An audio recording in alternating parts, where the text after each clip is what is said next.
Hello everyone. Today I am RISHABH, Assistant Professor from the Mechanical Department, taking the lecture of heat transfer. Today in this lecture, we will learn about the heat exchangers. In our general life, in the daily life, we always use some kind of heat exchangers in our devices. As the heat exchangers can be seen in our daily life, as well as in the industries. If we're talking about the laptops all and the laptops and the computer systems also have some heat exchangers, and in AC we have the condenser, and if we're talking about refrigerator, even this device also have some heat exchangers in them. By the help of this, we are able to reject the heat to the environment, by which our working system will be get cooler or will work for for the for the long time, and which with more durability. Let's discuss what is the aim and the application of the heat exchanger. Typically, the application involve heating and cooling of a fluid stream of concern, and the evaporation or the condensation of single multi-component fluid stream. In other applications, the objective may be recovered or reject heat or sterilize, pasteurize and fractionate, distill, concentrate, crystalline or controller process fluid. The common example for the heat exchanger are shell and tube exchanger, automobile radiators, condensers, evaporator, air heater and cooling towers. These are all the common type of heat exchangers which we are using in our daily life. There could be internal thermal energy sources in the heat exchanger, such as in electric heater and the nuclear fluid elements. Combustion and the chemical reaction may take place within the exchanger, such as in boiler, fired heater, fluidized bed exchanger. And in some of the mechanical devices may be used in some as exchanger, such as in the scrap surface exchanger and sterilized tank reactors.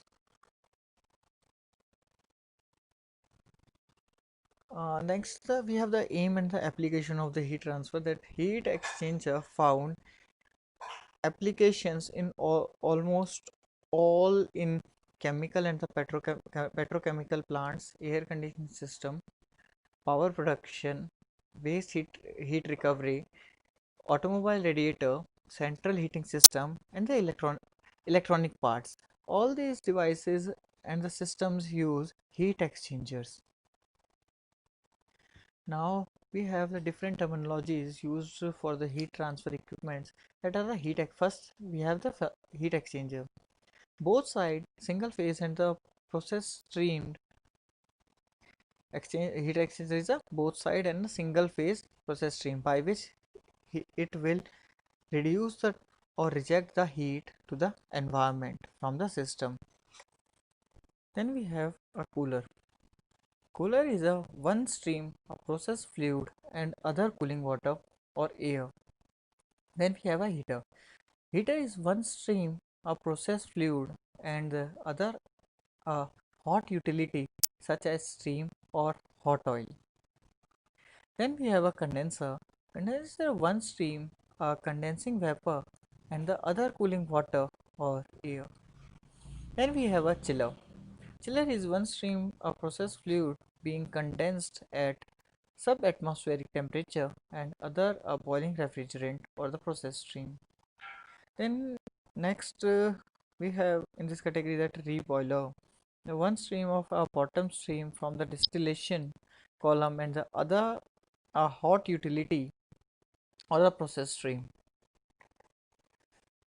Let's discuss and elaborate the example in daily life or the industrial process is the mentioned equipments. Let's start with the heat exchanger classification. The heat exchanger can be classified based upon the heat transfer process. Second, the number of fluids. Third, the degree of the surface compactness. Fourth, the construction. Then flow arrangement and the heat transfer mechanisms.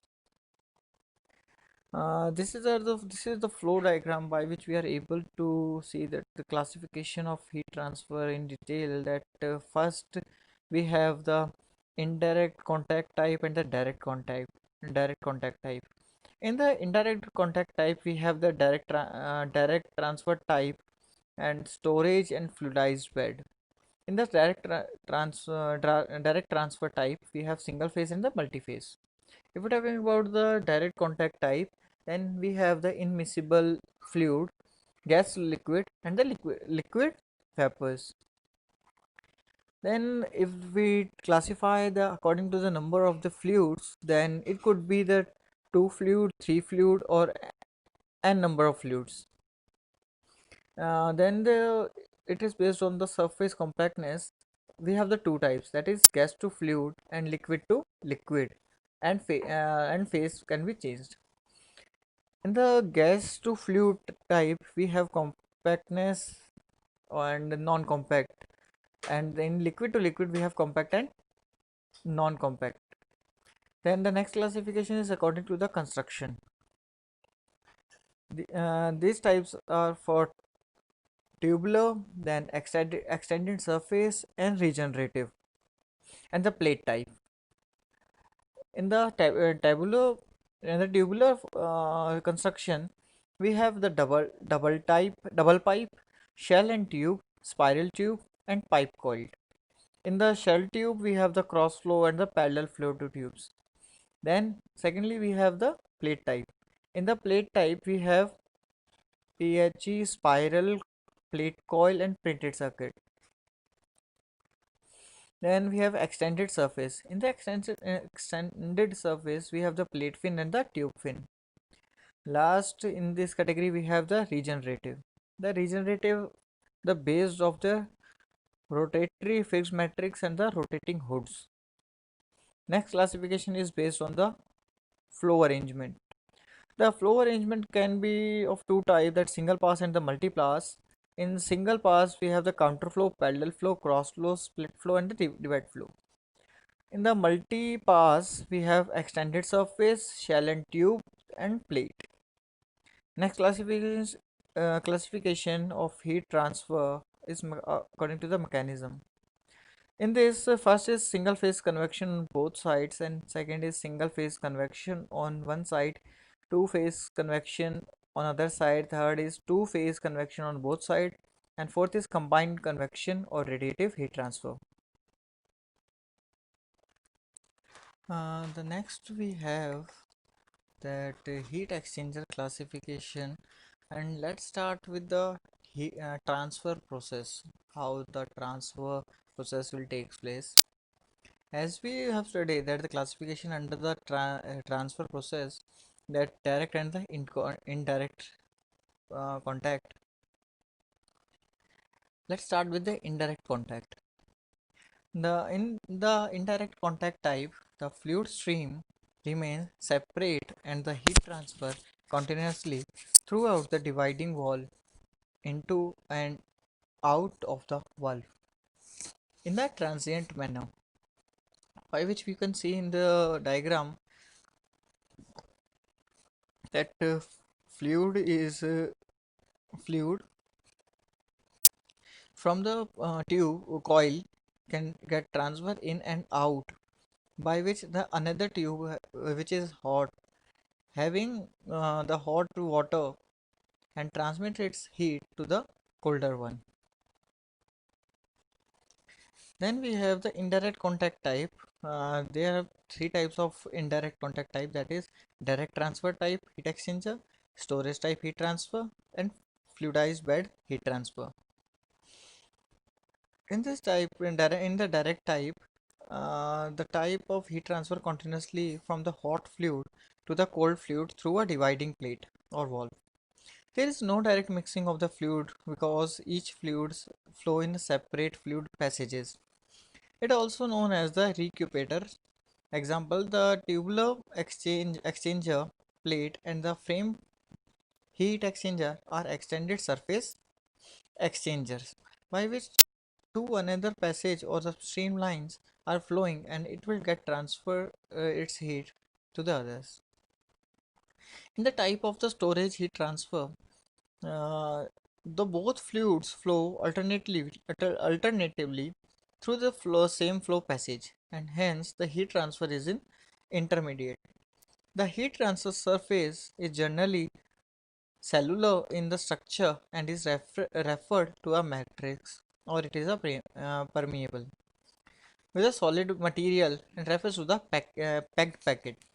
When hot gas flow over the heat transfer surface, the thermal energy from the hot gas is stored in the matrix wall, and thus the hot gas is being cooled during the matrix heating period. As the cold gas flow through the same passage later, the matrix wall gives up thermal energy which is absorbed by the cold fluid. Thus, the heat is not transferred continuously throughout the wall as in the direct transfer type exchanger, but the corresponding heat energy is alternatively stored and released by the matrix wall.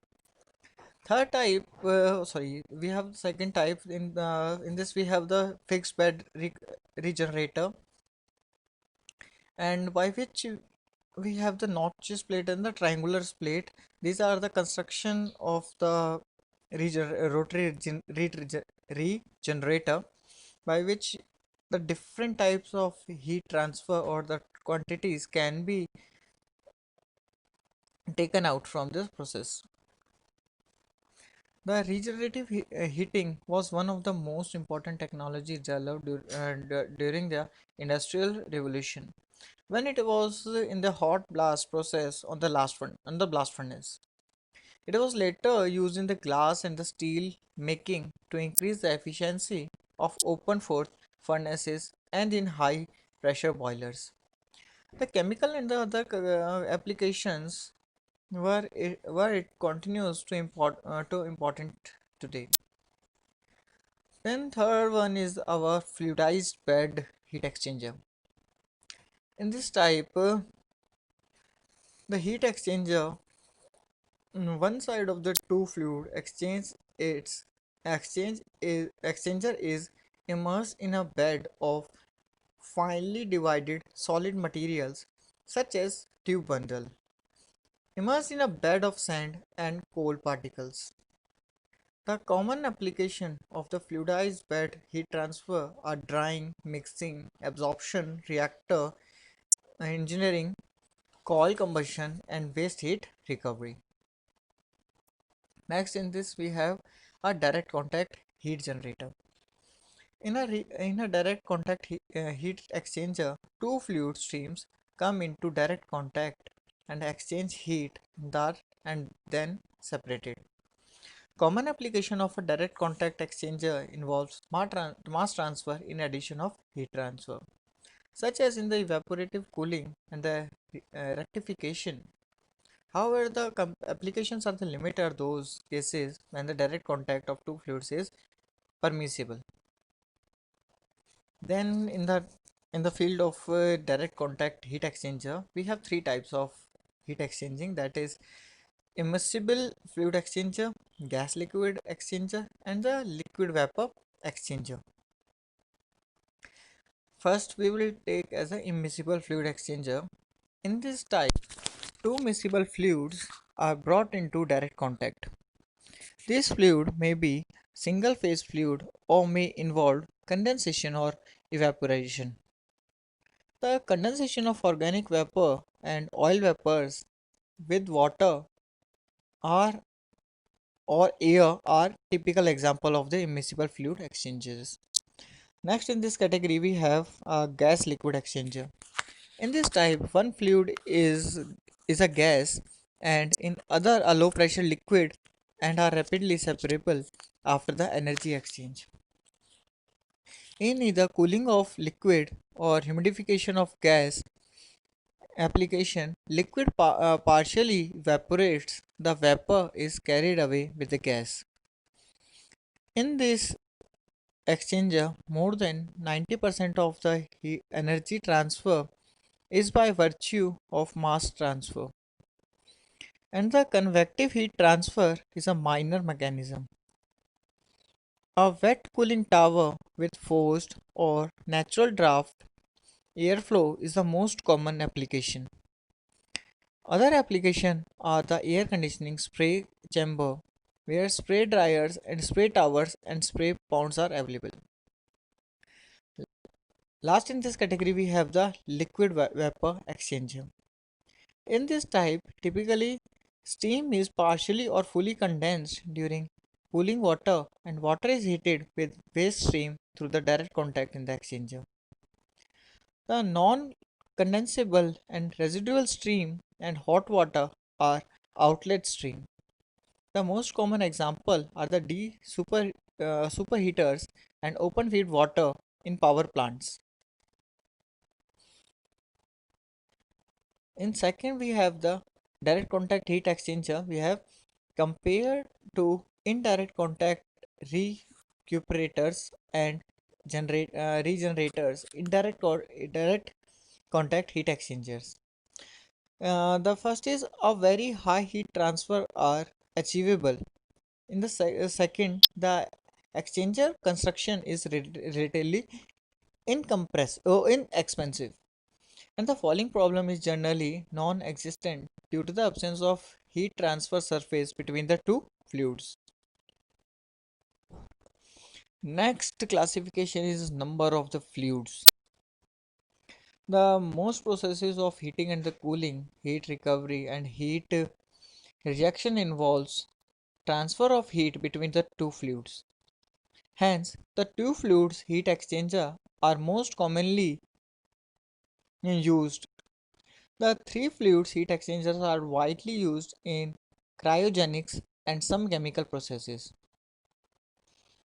The heat exchanger with as many of 12 fluid streams have been used in some chemical processes application.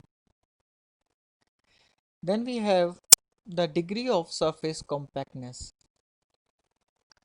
The heat exchangers use the surface compactness, the the common determining factor or abbreviation used, that is beta. The heat exchangers are characterized by the large heat transfer area per unit volume of the exchanger, resulting in the reduction in the space, reduction in weight. It reduces the support structure and the footprints. It requires energy and cost, as well as it improves the process of the design and the plant layout and processing condition together with the flow fluid inventory. As you can see in this figure, if the beta is greater than or equal to 700 meter square per cube, then it will known as the compactness, and if the beta value is lower than 700 meter square per meter cube, then we will call as non-compact. The ratio of the heat transfer surface area of a heat exchanger to its volume, it's called area density or the surface compact beta. As the heat exchanger with beta is equal to 700 meter square per meter cube is classified as a compact. For example, of compact heat exchanger are car radiator and a human lungs. Next, we have the heat transfer mechanism. Uh, the basic heat transfer mechanism employed for transfer of thermal energy from the fluid on one side of the exchanger to the valve. Then we have for this single phase convection or two phase convection and the combined convection and the radiation heat transfer. Any of the mechanism individually or in combination could be active on each fluid side of the exchanger. Some examples of each classification type are automotive radiators, passenger space heaters, regenerator, intercoolers, economizers, and so on.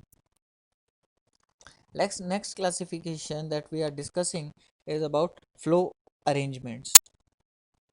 As we have discussed in the starting of the lecture, the flow arrangement, that single pass and the multi pass. The choice of a particular flow arrangement is depend on the required exchanger. The effectiveness and they are very effective, and it has very effectiveness and available pressure drops. Minimum and the maximum velocities are allowed to flow through it. It have a fluid flow path and packaging envelope available in this. It allows the thermal stresses and temperature levels. Piping and plumbing consideration are being observed, and the other design criteria also has been followed up. Let's start with the single pass arrangement. In the single pass arrangement, a fluid is considered to have a one pass if it flow through a section of the heat exchanger through its full length. First, we have the counterflow exchanger. In a counterflow or counter current exchanger, the two fluids flow parallel to each other but in opposite direction with one core. The counterflow arrangement is thermodynamically superior to any other flow. It is the most efficient flow arrangement, reducing the highest temperature change in each fluid compared to any other fluid. And the flow arrangement for a given overall thermal conductance, flow rate, and the flow inlet temperature. The maximum temperature difference across the exchanger produces minimum thermal stresses in the valve or the equivalent performance compared to any other flow arrangements. In the parallel flow exchanger, the fluid enters together at one end and flow parallel to each other in the same direction and leaves together at the other end. This arrangement has the lowest exchanger effectiveness among single pass exchanger for given overall thermal conductance and fluid flow rate and fluid inlet temperature. In a parallel flow exchanger, a large temperature difference between inlet temperature of hot and cold fluid exists at the inlet side, which may induce high thermal stresses in the exchanger wall at the inlet. If we're talking about the cross flow exchanger, in this type of exchanger, the two fluid flow in directions normal to each other. In the thermodynamically, the effectiveness for the cross flow exchanger fall in between that of the counterflow and the parallel flow arrangement. The largest structural temperature difference exists at the corner of the entering hot and the cold fluid. This is one of the most common flow arrangement used for extended surface heat exchanger because it is greatly simplified the header design at the entrance and exit of the fluid. Next we have the split flow exchanger. In this exchanger, the shell fluid stream enters at the center of the exchanger and divide into two streams. These streams flow in longitudinal direction along the exchanger length over the longitudinal baffle that makes an 180 turn at each end flow. Longitudinally to the enter of the exchanger under the longitudinal baffle unite at the center and leave from the central nozzle. The other fluid stream flow straight in the tubes. Then we have the multipass arrangement. In this, after the flowing through one full length, if the flow direction is reversed, the flow fluid through an equal or different size section is to be considered to have made a second pass of equal and different size.